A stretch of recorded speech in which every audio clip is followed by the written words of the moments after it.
r/askreddit by Reddify. What's a sign that someone will probably be bad at X? Not knowing where the pussy was. My girlfriend still makes fun of me for that. I found that a guy that always orders a different meal at a restaurant is much more likely to let me try new kinky things when I get him back to my place than the guy who orders the exact same thing. If they talk about how fast their fingers are at any point in some sort of X topic, I know that I won't want them near any part of my vulva/vag. It's not about burning a hole into my clit or trying to break my pelvic bone. People. They use lots of teeth when kissing. Nothing. Literally nothing in my experience. I felt privileged when the hottest guy in my swing dance class, I mean movie star hot, wanted me as his little dance class concubine. He'd clearly been around and oozed incredible XL confidence and appeal. The seduction was amazing, but the X itself was really only okay, and he was a terrific dancer. And we were great partners together. So there goes that theory. 2. I also hooked up for a while with a guy who had recently broken away from his extremely religious family and upbringing. He had little experience and knowledge to speak of, and he was a fantastic duck. My husband comes across as a bit of an insensitive macho guy, but in bed he could not be more giving and tender. The way a guy pets a cat tells me a lot. Some cats are more responsive to head scratches and others tummy rubs. If they can gauge what the cat likes from the first few initial pets without irritating the cat, they are good at knowing what you want. If they have not had it before. Bragging. Even more if it is related to his peen size. Very picky when it comes to food/drinks and easily disgusted. X is a lot of awkward sounds and smells. And if you are easily disgusted you will have a hard time letting loose. Definitely not scientific. But from my experience, girls that like it don't mind swallowing. If they really don't like their own body, or think they are not attractive at all. If they are super particular in the rest of their lives, i.e., they send food back at restaurants. They are overly specific when ordering a coffee. They constantly complain about other people, etc. If the guy puts the condom on his nose. OMG. I had the worst X with this one guy. He was so clueless about the female anatomy. During X he asked me if my wetness was sperm. I mean, he thought women could produce sperm. The cluelessness was actually a huge turn off. I've been with a bad lover before. Didn't see them as warning signs before, but looking back, she was incredibly selfish, wanted massage, but never massaged me back. Wanted nice meals, but never participated in the prep, etc. If they only care about themselves outside the sack, they will only care about themselves inside the sack. Men who call women females. They curse everyone they have X with, so they are forced to say it was fantastic. They talk a lot of game about themselves, as in hype it up to be a big deal. Yep. Plenty of hot women I knew who are full of themselves like to let on they're real animals in bed. Then when it comes down to it, they just laid there. I used to describe it like ducking a dead fish.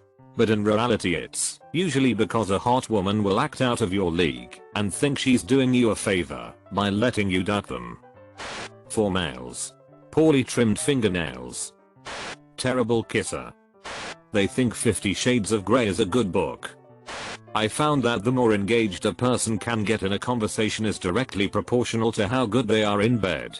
So, the type of girl who's aloof, closed off, and reacts to stuff by saying weird or awkward, probably not great in the sack. The girl who enthusiastically talks to you about cats or knitting, she's going to take you on journey to the deepest pit of depraved pleasure.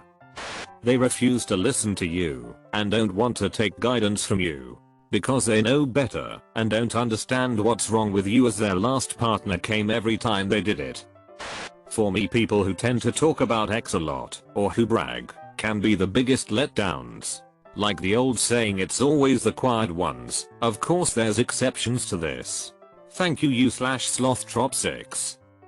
Inability to read body language. Spells a bad time for more intimate moments. They speedrun. They have no genitals. I don't know. I don't think there's much that really gives it away completely. I've never really had bad X. Because X is pretty dope. but I can definitely sort out varying levels of good. I think maybe some things to watch out for would be stubbornness, inability to take direction or unwillingness to learn, closed-mindedness, because at the end of the day, there isn't a set list of rules for pleasing your partner. Everyone is different, and not everything that gets one person going will necessarily get every person going. For example, don't get off from BJS.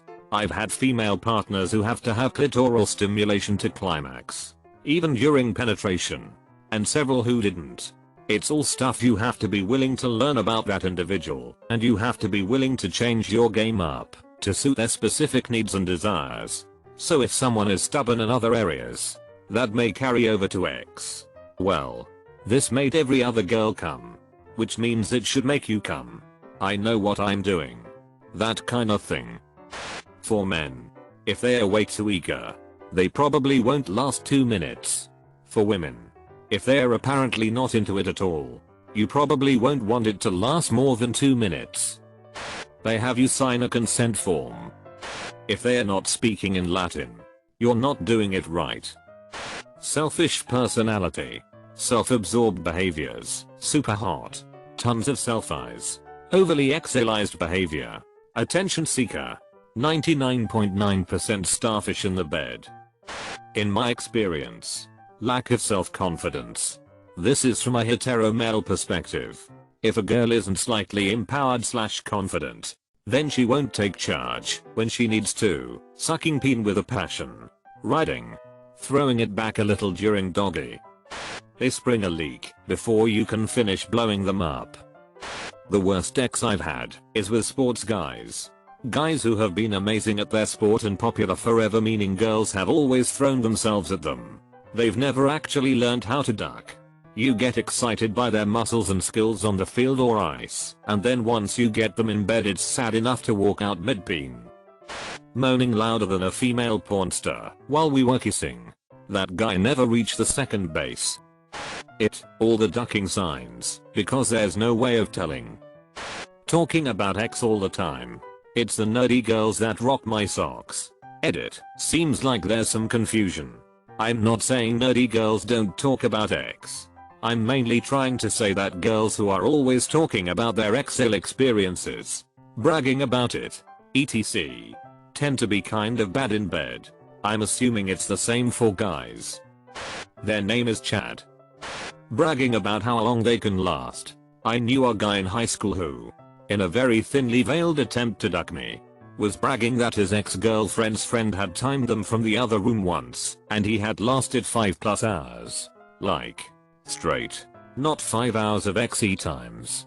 5 hours of just X. Besides the fact that it's weird as duck to have someone time you. If that was true, dude, no one with a vag wants it to be ducked for 5 solid hours without a break. Duck that. Spoiler alert, dude lasted maybe 2-3 minutes. For both genders, this phrase will immediately be a dead giveaway. I'm great at head, eating pussy, ducking, etc. If they say that, they aren't. They're the worst. You grab a woman's breast and it's like a bag of sad. If they only talk about themselves and their interests and don't seem to care at all about the other person's interests, you duck them and are disappointed. Takes constructive criticism poorly. Not open to ideas. They take pictures of their food before they eat it, or after. Make sure to like and subscribe so we can watch together.